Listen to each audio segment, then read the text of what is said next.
10 दिवसांच्या विश्रांतीनंतर आज पुण्यामध्ये देखील पावसानं हजेरी लावली। हडपसर भागात जोरदार पाऊस झाला, रस्ते पाण्याखाली गेले, तर काल रात्री बीडच्या पाटोदा शहरात देखील जोरदार पाऊस झाल्यानं मांजरा नदीला पूर आला। तर अकोला जिल्ह्यातल्या अकोट तालुक्यात काही भागात ढगफुटी सदृश्य पाऊस झाला। मध्यरात्री 2 वाजता सुरू झालेला पाऊस सकाळी 8 वाजेपर्यंत तो सुरू होता। दरम्यान पावसामुळे नदी नाले तुडुंब भरून वाहत आहेत।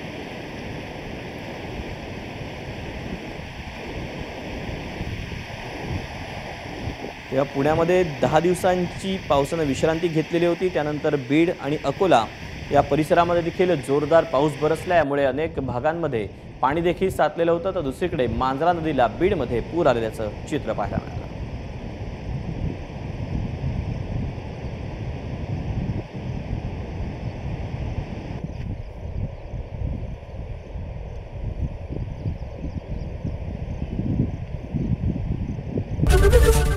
एबीपी माझा, उघडा डोळे बघा नीट।